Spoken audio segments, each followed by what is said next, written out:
tapi tidak mimpi-mimpiku. Kau bisa lumpuhkan tanganku, tapi tidak mimpi-mimpiku. Kau bisa merebut senyumku, tapi sungguh tak akan lama. Kau bisa merobek hatiku, tapi aku tahu obatnya.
Mengenai penelitian geografi.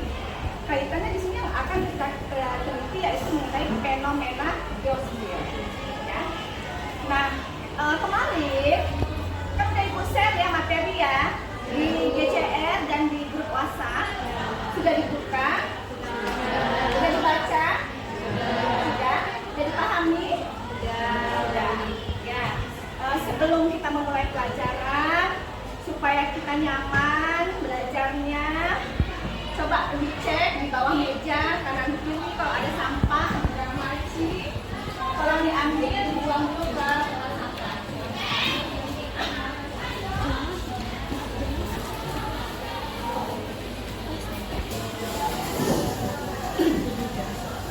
Ya, baiklah. Kemudian ya, sebelum kita memulai untuk nanti diskusi kita ya, nanti kan ini kan diskusi, kita masuk sesi diskusinya sesuai dengan kelompok yang sudah dibagi kemarin ya, yang sudah dikelompokkan berdasarkan kamu pretest kamu kemarin kan sudah dikelompokkan, kamu masuk audio, auditory, kinestetik atau visual ya. Kemarin sudah dibagi 6 kelompok ya, masing-masing 2-2 ya. Nah, sebelum kita memasuki sesi diskusi, terlebih dahulu Ibu mengingatkan mengenai keyakinan kelas. Artinya, kita sudah buat keyakinan atau kesepakatan kelas kemarin, ya kita sudah buat ya, bahwa kalau pembelajaran tidak diperkenankan untuk makan, ya kalau minum nggak akan minum air putih, karena memang kondisi lagi panas.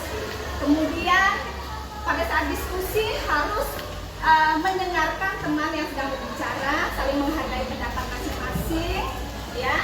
Kemudian kalau mau berbicara interupsi dulu dengan mendengarkan. Ya, dipahami ya? Baik.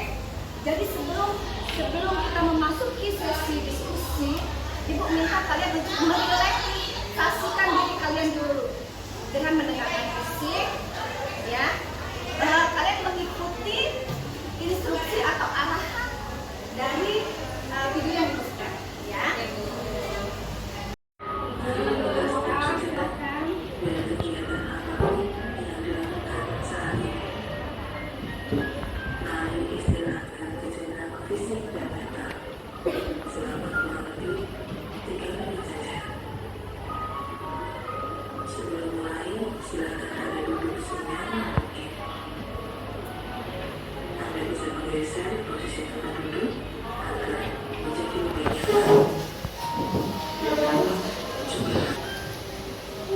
Mari rasakan kursi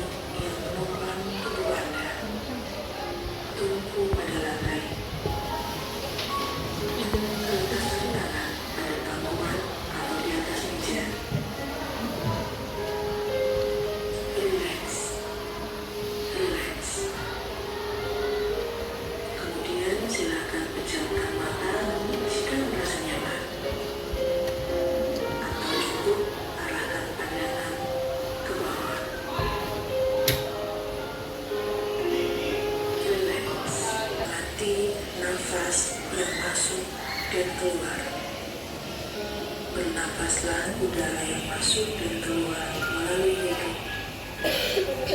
Rasakan abdomen yang turun naik saat bernafas. Hembuskan. Keluarkan nafas. Mulai dari otak wajah sampai jari-jari Anda. Amati nafas yang lebih tenang. Apakah pilihan yang akan Anda lakukan setelah ini?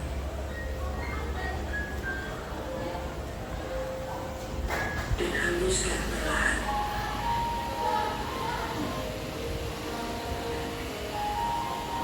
Letakkan kedua tangan menghilang di depan dada.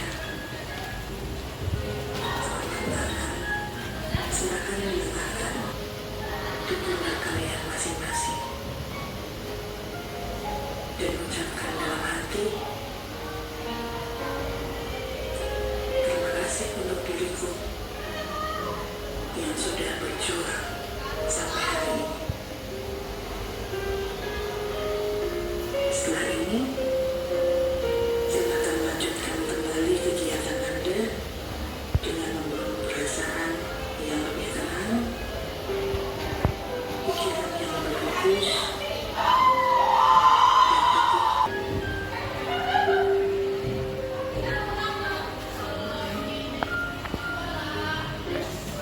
Jadi sudah rileks ya. Ya Bu.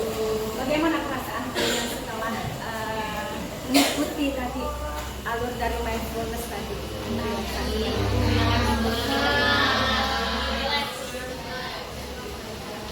Coba harus menurut kamu gimana setelah kamu mengikuti tadi video tadi? Apa perasaan yang kamu rasakan saat ini? Kalau saya selalu seperti mindfulness tadi itu ya lega, terus damai, tenang di tubuh. Kayak tadinya apa sih kan bisa belajar masih kacau, terus dengan itu kayak relax. Banyak stres gitu kan, jadi agak adem gitu ya, perasaan jadi tenang ya. Satu lagi coba yang lagi, apa nih yang mau mengutarakan perasaannya? Mujaki atau Ilham?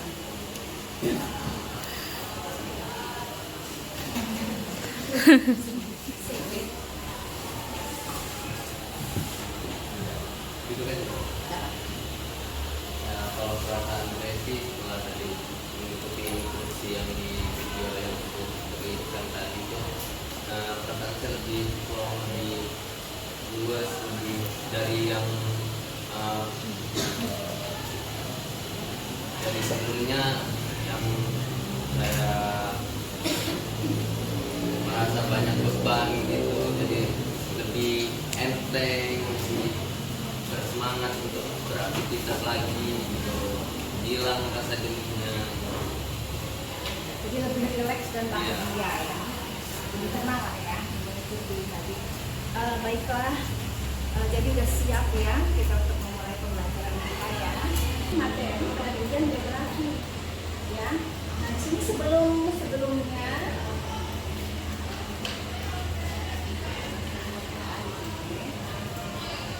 kita masuk ke materi penelitian geografi. Untuk tujuan pembelajaran kita yaitu memahami langkah-langkah penelitian ilmu geografi dengan menggunakan peta serta menjadikan hasil observasi lapangan dalam bentuk makalah yang dilengkapi dengan peta dan gambar dan sesuai dengan gaya belajar kalian ya, gaya belajar visual, auditory dan kinestetik. Jadi kemarin ada kelompoknya ya, sesuai dengan akan kalian isi kemarin dari kelompokkan ya. Nah, kemudian sebelum kita melanjutkan, nah ini ada pertanyaan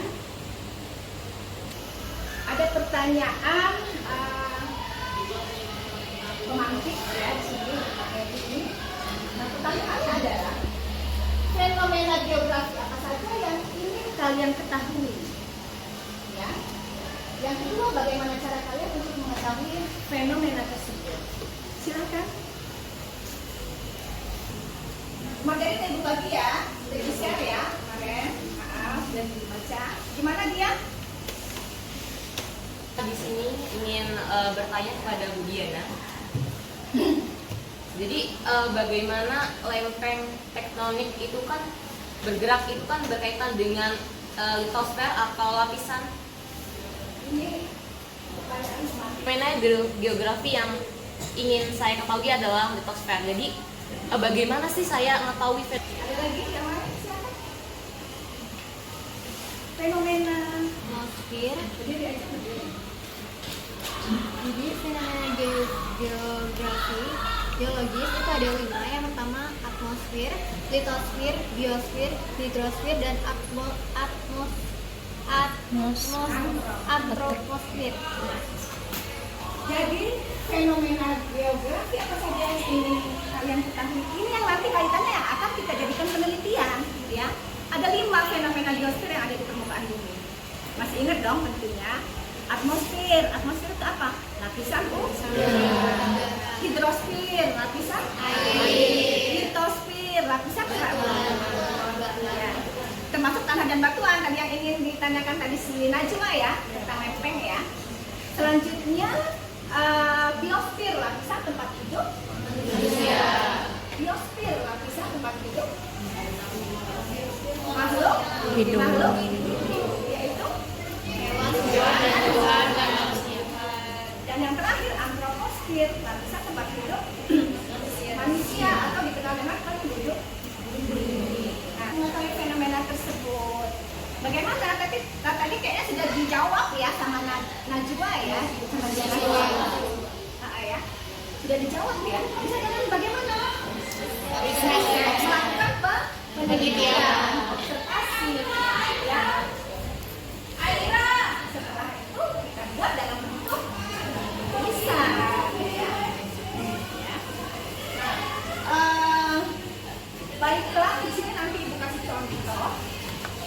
Bagaimana sih kita menganalisis fenomena geosfer tersebut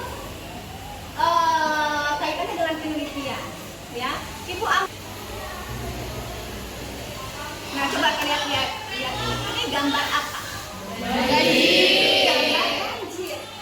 Ini fenomena geosfer yang terjadi pada lapisan apa ini? Nah, berarti pada fenomena geosfer pada lapisan hidrosfer ini salah satu yang bisa kalian teliti, ya, kalian jadikan penelitian adalah banjir. Jadi di sini bagaimana sih banjir itu bisa terjadi? Apa yang menyebabkan bisa terjadi dalam banjir? Dampaknya apa? Bagaimana solusinya? Nah, itu yang nanti akan kalian teliti. Ya, satu lagi, Ibu berikan contoh.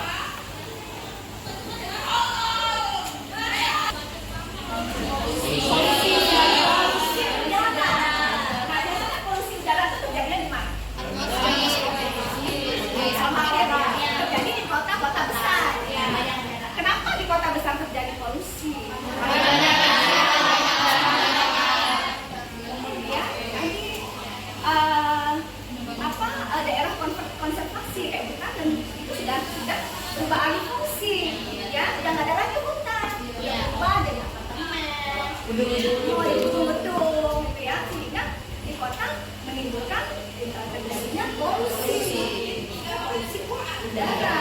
Kalau kayak di desa kan kita masih segar udaranya, kenapa? Karena banyak pohon, banyak hutan, masih asri ya.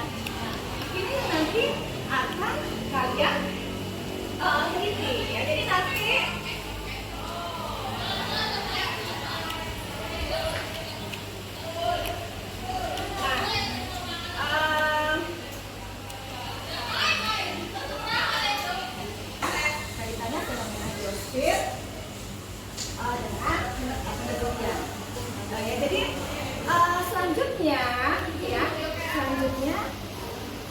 Ibu membagi kalian ke dalam kelompok yang sudah kita bagi.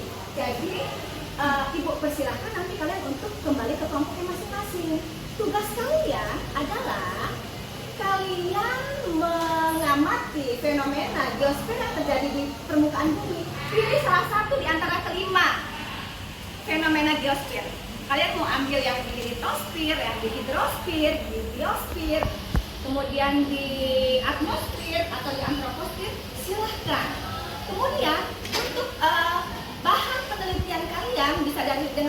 di pustaka ya, kalian bisa cari, bisa dicari di internet, bisa buka YouTube dan buka buku dan sebagainya.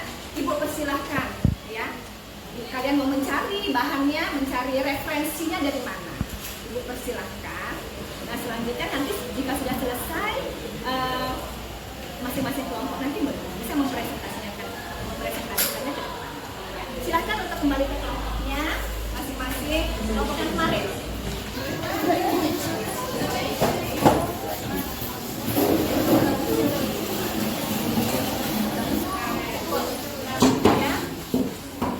Kalian ini menganalisis, melakukan penelitian geografi untuk hari ini yang kita tampil setelah selesai langsung presentasi ya, masing-masing kelompok menggunakan 5W1H ya. Oh iya Bu, Paham?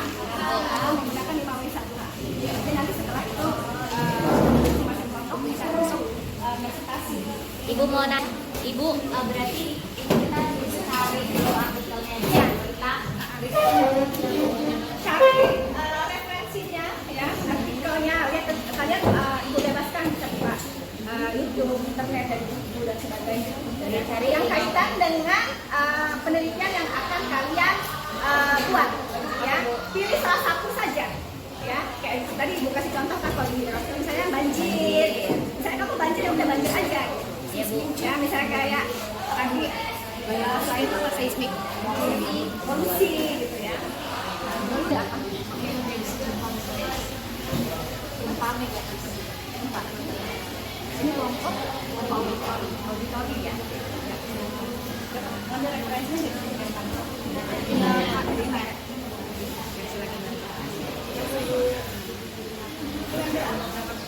Ambil antroposfer. Antroposfer kan luas tuh. Iya, Apa yang diambil? harus mau ambil kenakalan remaja Bu. Kenakalan remaja. Kenapa tertarik ke kenakalan remaja? Karena kan edukasi remaja Bu, jadi siapa tahu bisa mengedukasi teman-teman remaja yang ada di sini. Kelompok Visual. Selanjutnya kelompok apa? Ambil apa? Kita ambil hidrosfer ya. Penelitian ya. Banjir. Ambil dari wilayah mana?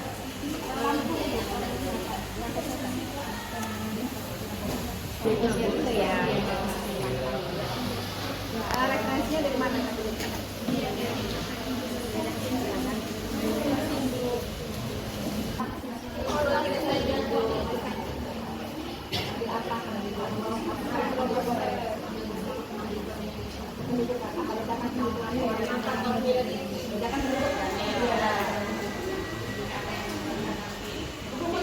Apa sih salah satu faktor yang kalian angka kelahiran wilayah yang datang ke Indonesia? Yang paling sekarang Indonesia seperti yang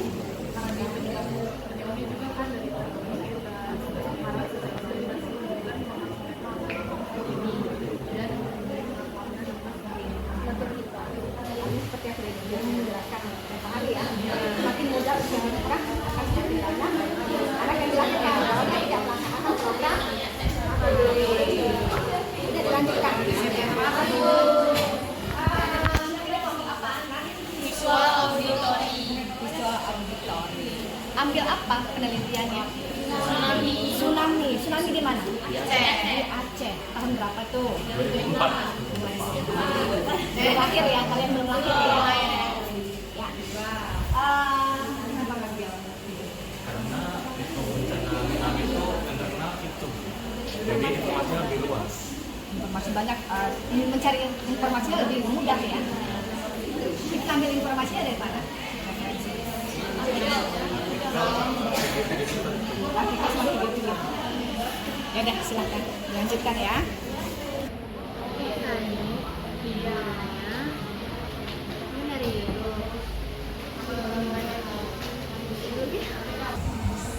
Guys, aku dapat berita tentang tawuran nih. Coba di kalian lihat dulu. Gimana menurut kalian? Apa nggak gini Mas ya, biar nanti kan kita kan suruh cari 5W1H, jadi kita masing-masing bisa gitu loh. Betul banget. Biar lebih mudah juga. Nah, jadi kalau ambil tawuran ini ya, Oh, ini representatif, kinestetik akan mempresentasikan materi tentang fenomena alam banjir. Sebelum kami membacakan materi, kami izin buka dulu. Assalamualaikum warahmatullahi wabarakatuh.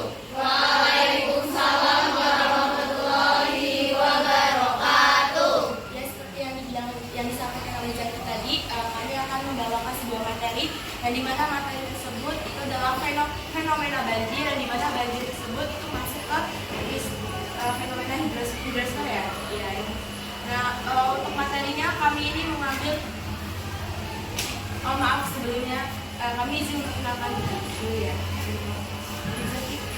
Saya Mutazki Nanda. Saya Ulrika Dinasti, saya Septiani Maramsia, saya Nurul Blanca, saya Zulfa Adinda, Saya Eliza Amelia. Saya Marasmi.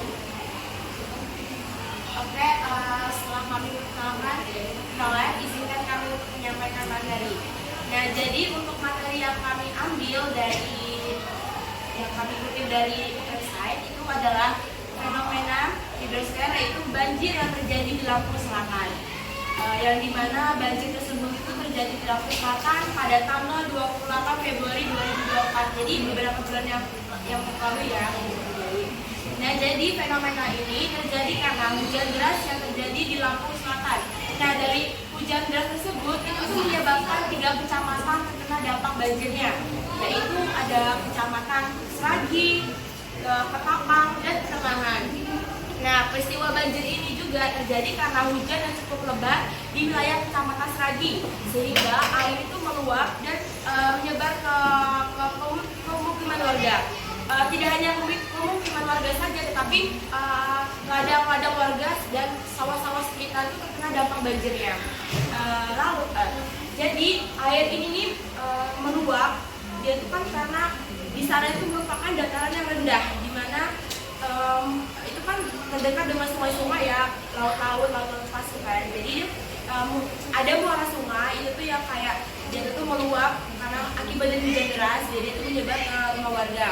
Nah, tempat berkumpulnya air saat hujan itu dan laut pasang itu tuh kan di Lampung Selatan itu kan tempat perkumpulannya pantai-pantai ya, yang bisa kita ketahui di kaliannya itu kan kayak ada pantai, ada sungai, dan laut lepas, bahkan laut lepas tempat penyeberangan kan. Nah, jadi ketika hujan deras itu bisa menyebabkan air meluap sehingga menyebabkan banjir yang terdampak bagi warga-warga sekitar. Sekian dari saya.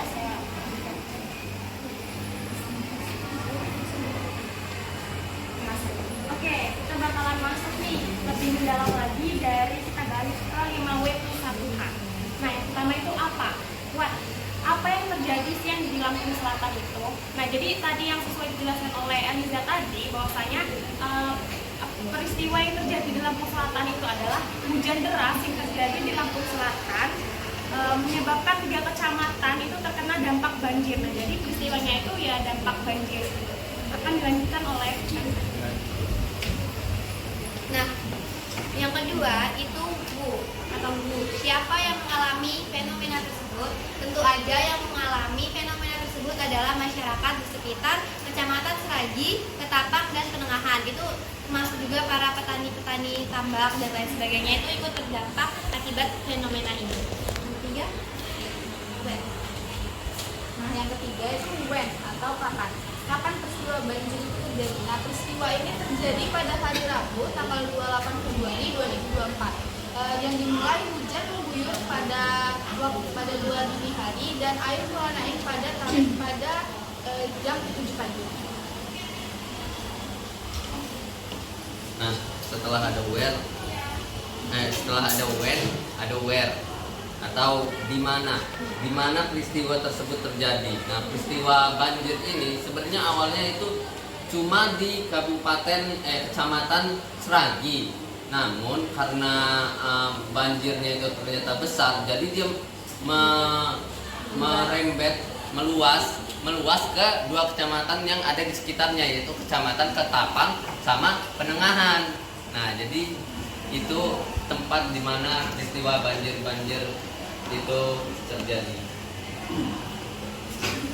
Jadi selanjutnya itu why. Mengapa desa tersebut bisa terkena dampak banjir. Yang pastinya kan tadi sudah dijelaskan oleh Iza, karena terjadinya hujan yang cukup lebat di kecamatan tersebut, dan juga daerah di sana ini memiliki dataran yang cukup rendah. Selanjutnya adalah bagaimana cara mengatasi banjir tersebut.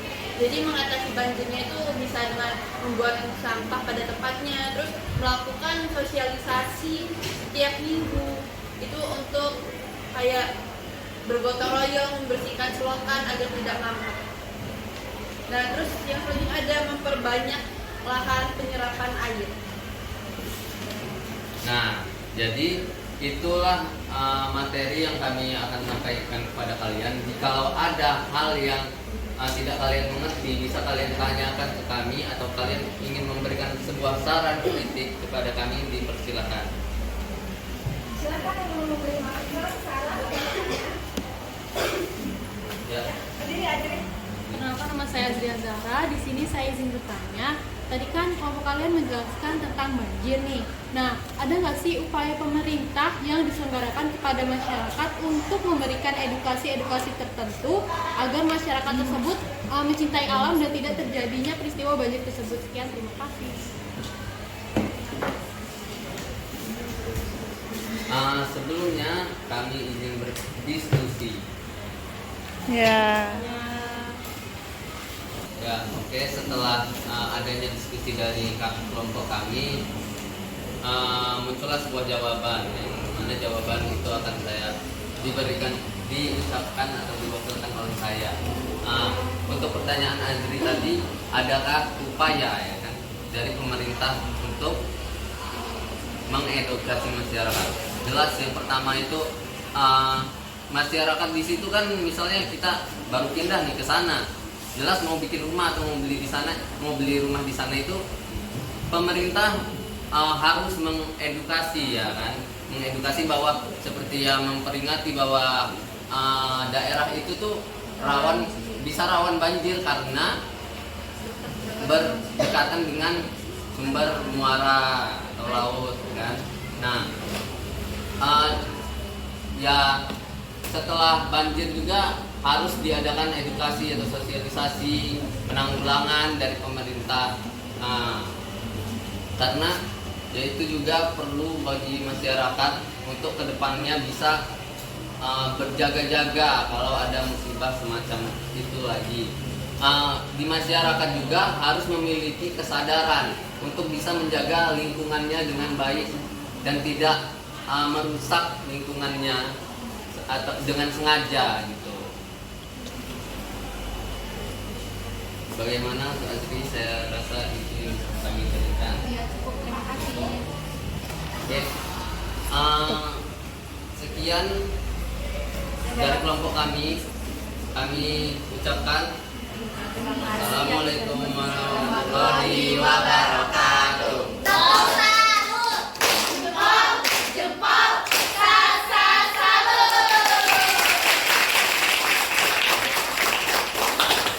Assalamualaikum warahmatullahi wabarakatuh.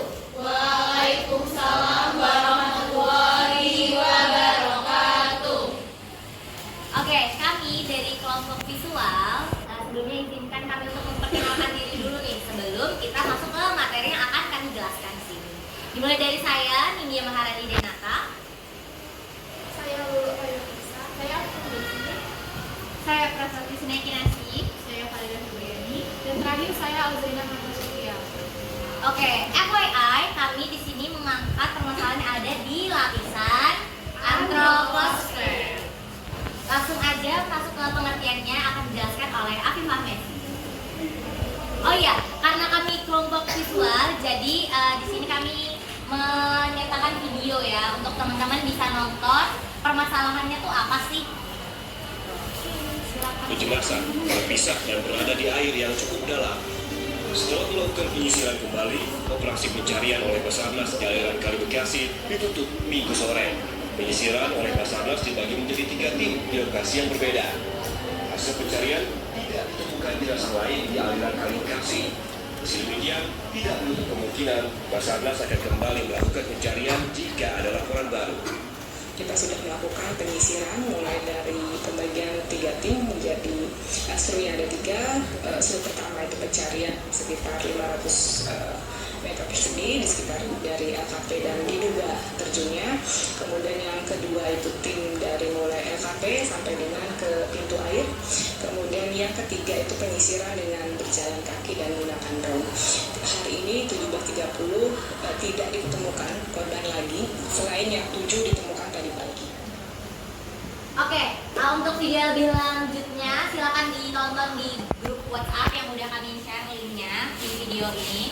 Tanpa berlama-lama lagi, izinkanlah kami untuk menyampaikan materi yang sudah kami persiapkan. Silakan. Oke, jadi kan tadi tuh video penemuan jenazah tawuran remaja. Jadi tawuran itu adalah suatu perkelahian atau tindakan kekerasan yang dilakukan oleh sekelompok atau suatu rumpun masyarakat. Nah, di Indonesia ini umumnya tawuran itu dilakukan oleh remaja atau mahasiswa. Oke, selanjutnya setelah pengertiannya udah disampaikan nih, kita akan masuk ke 5W1H. Silakan. Oke, jadi 5W1H atau kalau di bahasa Indonesia itu kita sebut dengan adik Simba. Jadi yang pertama itu adalah apa? Jadi di sini pertanyaan yang kita buat itu adalah apa permasalahan yang kita angkat dari permasalahan dari tema kita tersebut. Jadi kan tema kita ini adalah kenakalan remaja. Di sini permasalahan yang kita angkat sesuai video yang sudah kalian tonton tadi, sudah teman-teman tonton tadi. Itu permasalahannya adalah tawuran yang terjadi di Kota Bekasi. Jadi tawuran ini tuh terjadi dan juga dampaknya itu buruk banget karena itu tuh dapat lagi kan. Karena tawuran ini tuh mengakibatkan menghilangnya 7 nyawa manusia. Dan 7 orang ini tuh merupakan orang-orang yang ikut tawuran tadi. Jadi mereka tuh meninggal karena aksinya sendiri gitu loh. Karena tawuran itu kan merupakan hal negatif ya. Nah, 7 mayat ini tuh ditemukan di kali dan yang menemukan itu FYI adalah ibu-ibu warga. Jadi si ibu-ibu ini tuh merupakan ibu-ibu komunitas hewan peliharaan gitu. Jadi dia tuh lagi cari hewan peliharaannya, kucing. Di beritanya itu dia lagi cari kucingnya. Terus dia kan blusuk-blusuk gitu ya cari kucingnya dan malah nemuin 7 mayat yang ada di kali tersebut. Jadi dia lapor ke pihak yang berwajib. Selanjutnya adalah when atau kapan. Jadi kapan peristiwa tawuran tersebut terjadi. Kalau tawurannya itu tepatnya itu terjadi pada hari Minggu tanggal 22 September 2024, tepatnya pada pukul 3 pagi. Jadi ceritanya itu ada seorang warga yang sempat melihat rombongan remaja yang perkiraannya itu kayak mereka akan melakukan tawuran, tapi waktu itu tawurannya itu belum terjadi. Kemudian pada Minggu pagi, tepatnya pada pukul 5.30 tanggal 22 September 2024, barulah ditemukan penemuan mayat 7 orang remaja yang telah melakukan tawuran. Oke, yang selanjutnya adalah di mana? Seperti yang udah kami jelasin tadi, kejadiannya terjadi di Bekasi. Selanjutnya. Nah, saya akan membahas kenapa peristiwa tawuran ini terjadi. Peristiwa ini terjadi karena adanya motif persaingan antara geng yang motifnya ini persaingan antar geng ini dia berselisih paham gitu. Nah, dia ini melibatkan sekitar 6 kelompok remaja. Nah, terus pertanyaan terakhir adalah how atau bagaimana. Pada kali ini kita mengambil arti bagaimana itu adalah bagaimana peristiwa tersebut bisa berdampak. Kan tadi sudah disebutkan ya, dia berdampaknya itu mengambil nyawa sampai 7 orang gara-gara tawuran nih. Ceritanya gini, kan geng itu lagi tawuran. Terus ada dengar suara polisi, suara mobil polisi. Terus larilah seorang remaja itu semua lari, tapi 7 orang ini malah lari ke sungai dan langsung terjun saja ke sungai. Padahal arus sama cuaca malam itu tuh lagi deras-derasnya dan dia tuh terjunnya pada malam hari yang sangat gelap gitu teman-teman. Jadi berdampak yaitu meninggalnya 7 orang remaja gara-gara tawuran tersebut gitu. Oke, sepertinya tadi 5W1 yang kami sampaikan tentang tawuran yang ada di Bekasi yang merenggut 7 nyawa dari remaja. Selanjutnya kami membuka sesi kritik, saran, tanya jawab juga. Assalamualaikum warahmatullahi wabarakatuh. Perkenalkan nama saya Muhammad Kerja. Di sini saya mau nanya, bagaimana sih cara mengatasi tindakan tawuran ini, kayak mencegahnya? Oke, sini. Oke, di sini kami langsung jawab saja. Bagaimana sih cara mencegahnya ya? Yang pertama menurut saya, mungkin nanti boleh ditambahin dari teman-teman juga. Yang pertama adalah ya dengan kita seperti ini. Jadi dari remaja untuk remaja. Yang dimana kita kan sengaja banget nih ya.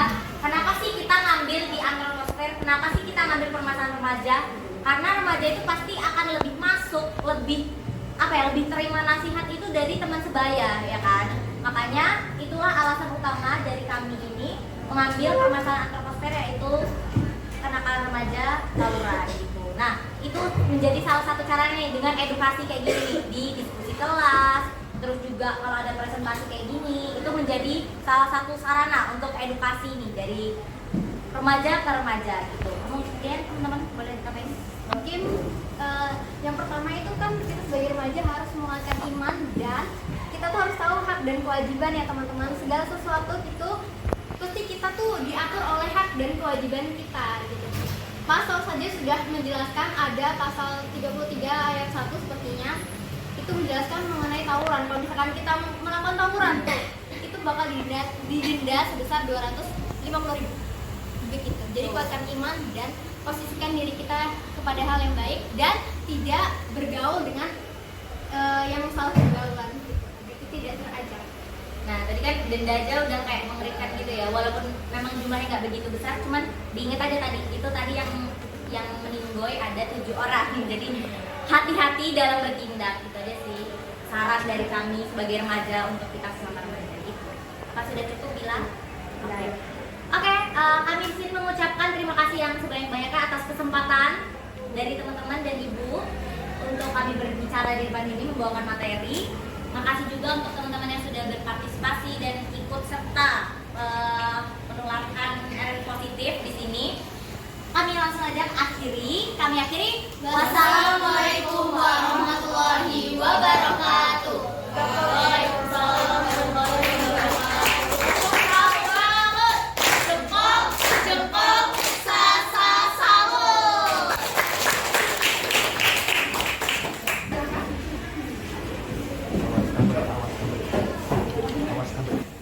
Assalamualaikum warahmatullahi wabarakatuh.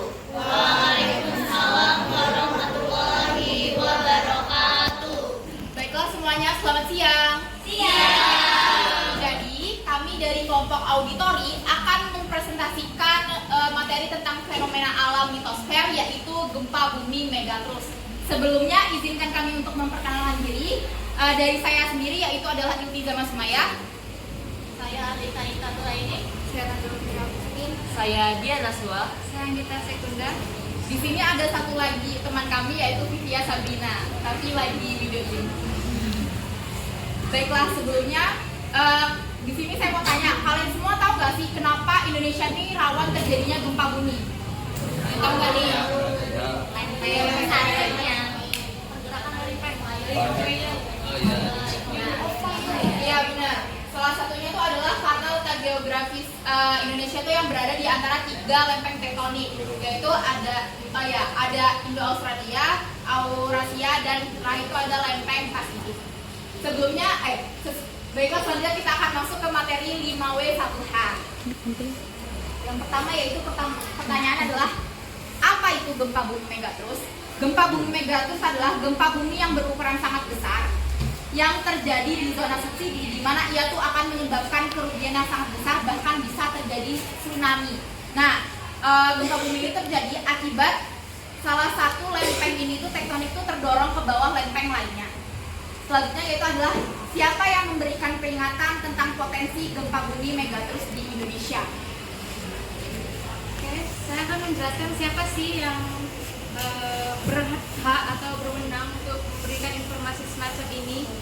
Jadi peringatan ini tuh diberikan oleh para ahli geologi dan institusi pemerintah yang dipercaya, serta lembaga-lembaga riset yang memiliki otoritas dan keahlian dalam mempelajari gempa ini. Jadi beberapa institusi yang saya berikan ini, yang pertama adalah Badan Hidrologi, Meteorologi, Klimatologi, dan Geofisika atau disebut BMKG. Ini BMKG ini yang memantau dan memberikan informasi cuaca kepada masyarakat sekitar. Bisa kita lihat di antara TV ataupun dari internet yang lebih cepat. Nah, selanjutnya itu adalah Lembaga Ilmu Pengetahuan Indonesia ataupun LIPI. Ini ahli-ahli yang memiliki ataupun mempelajari penelitian gempa. Selanjutnya itu adalah Pusat Vulkanologi dan Mitigasi Bencana Geologi atau PVMBG. Ini adalah lembaga yang memberikan info dan aktivitas seismik di Indonesia ini. PVMBG ini bekerja sama bersama dengan BMKG dalam memberikan solusi-solusi dan informasi mengenai penanggulangan gempa pada masyarakat di sekitar. Selanjutnya itu adalah Badan Nasional Penanggulangan Bencana BNPB. Ini memberikan informasi kepada masyarakat sama seperti yang sebelumnya dan terutama kepada masyarakat sekitar di Sumatera, Jawa dan juga Bali. Baiklah, pertanyaan selanjutnya adalah di mana kira-kira gempa megatrus ini akan terjadi?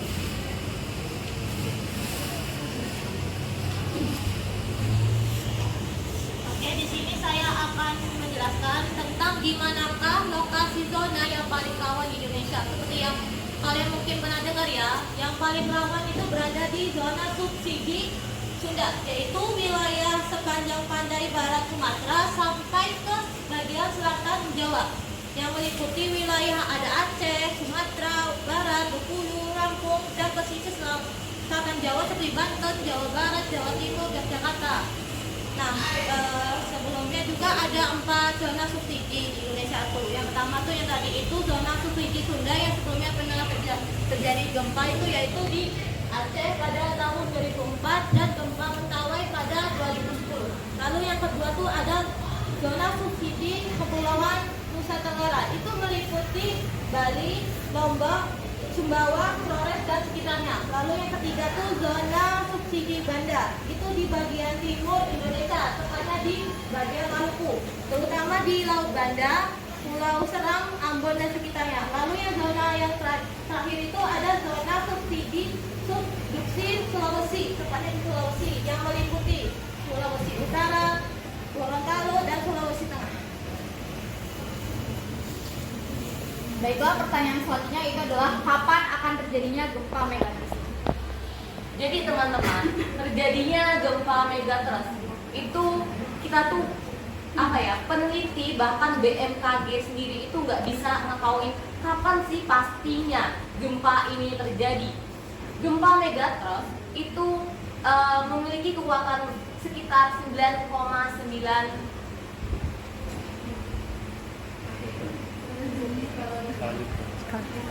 skala liter. Jadi si BMKG ini bisa memperkirakan bahwa tinggi dari gempa yang menghasilkan tsunami itu bisa setinggi Pulau Jawa. Bayangin aja teman-teman, Aceh yang dulunya aja terkena tsunami yang sekitar 9,3 itu aja hampir rata dengan tanah. Apalagi ketika gempa megatrus ini muncul, pastinya itu memberikan dampak yang sangat besar bagi Indonesia. Selanjutnya yang ketiga adalah bagaimana mitigasi yang dilakukan untuk gempa megatrus ini. Jadi mitigasi dari gimana sih pemerintah ini dapat mitigasi masyarakat ini, yaitu dengan mereka itu menyebarluaskan melalui internet, melalui sosial media seperti Twitter yang sedang trending gitu ya beberapa minggu ini, yang menyebabkan para masyarakat yang tinggal di pesisir, artinya mereka tuh lebih waspada, lebih memperhatikan kondisi mereka tentang apa sih ciri-ciri yang akan terjadinya tsunami. Yang pertama itu adalah tiba-tiba air itu surut. Terus yang kedua, ikan tuh mulai naik ke daratan, jadinya tiba-tiba muncul ke daratan ke tepian pantai tersebut. Selanjutnya bakal dijelaskan oleh teman saya. Nah, yang terakhir itu adalah mengapa gempa megatrus itu menjadi perhatian khusus bagi masyarakat dan pemerintah. Nah, karena gempa megatrus ini kan sangat tinggi ya, jadi potensinya ini bisa merusak bisa merusak dan merugikan masyarakat. Bahkan gempa megatrust ini juga berpotensi akan terjadinya tsunami yang dapat menghancurkan wilayah pesisir dan menyebabkan korban jiwa. Nah, gempa ini juga dapat merusak infrastruktur vital, mengganggu layanan dasar, dan memicu bencana sekunder seperti tanah longsor dan likuifaksi. Baiklah semuanya, sekian materi yang dapat kami sampaikan. Apakah ada yang ingin bertanya, menanggapi?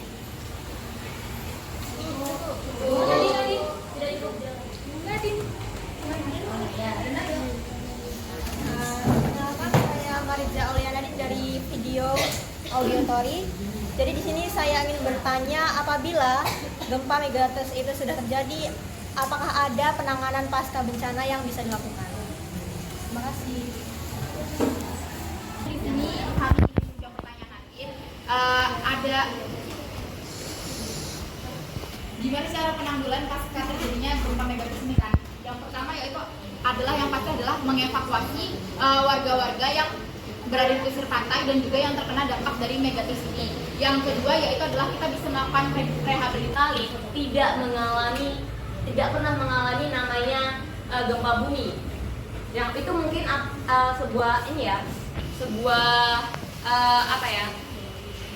solusi atau misalnya sebuah rumah itu. Mengapa IKN itu dibangun di Kalimantan agar tidak terkena gempa? Baiklah semuanya, sekian yang dapat kami sampaikan. Kami mohon maaf apabila ada materi atau tutur kata yang kurang sopan. Kami akhiri. Wassalamualaikum warahmatullahi wabarakatuh. Waalaikumsalam warahmatullahi wabarakatuh. Tabung salut, jempol, salut.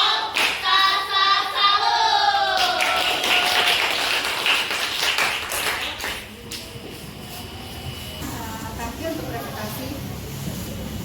Semua sudah tampil untuk presentasi. Ya. Selanjutnya dari sini kita bisa paham ya apa aja sih fenomena-fenomena geosfer yang ada di permukaan bumi ini, ya. Kemudian bagaimana dampaknya terhadap kehidupan untuk di muka bumi ini sendiri, dan solusi-solusi yang bisa kita ambil ya dari fenomena-fenomena geosfer itu sendiri, ya. Selanjutnya ini Ibu minta salah satu siswa dari kalian untuk merefleksikan dari diskusi kita hari ini. Silakan satu orang. Oke teman-teman semua, di sini saya akan merefleksikan tentang diskusi kita tadi itu.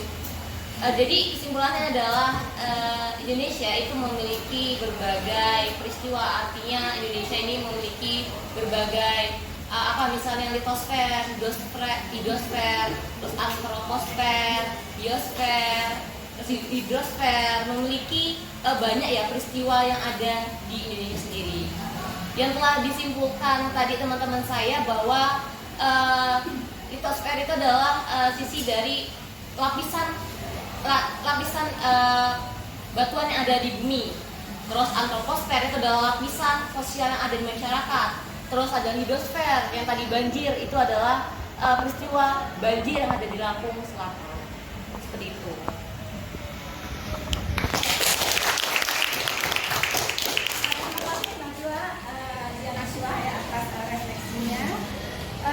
Selanjutnya untuk evaluasi kita pada hari ini, Ibu udah kirim ya link ke grup ya. Nanti kamu buka link itu, nanti kamu jawab pertanyaan di Google Form ya. Jadi nanti langsung setelah ini nanti bisa dijawab. Kemudian untuk tugas pada pertemuan kita selanjutnya ya masih tentang penelitian geografi. Kalau tadi kalian melakukan penelitian geografi dengan cara sederhana, yaitu dengan menggunakan 5W1H. Nah ini untuk tugas selanjutnya kalian benar-benar membuat penelitian dengan bentuk tulisan ya. Jadi seperti yang sudah di-share ya, di situ ada judul penelitian, data visi, data tabel, data gambar, kemudian pendahuluan, tinjauan pustaka, metodologi penelitian, hasil penelitian, pembahasan hasil penelitian, dan kesimpulan dan saran, serta penutup, dan juga ada daftar pustakanya. Untuk referensinya kalian, silahkan kalian ambil dari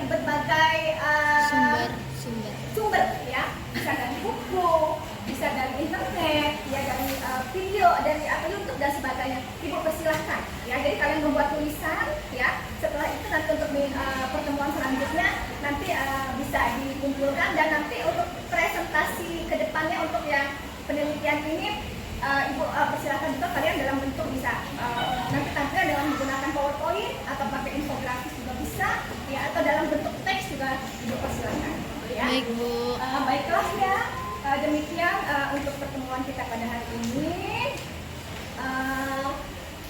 Selanjutnya Ibu akhiri, wabillahi taufiq wal hidayah. Wassalamualaikum warahmatullahi wabarakatuh.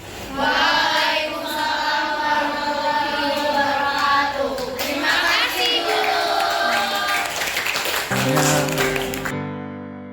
Manusia kuat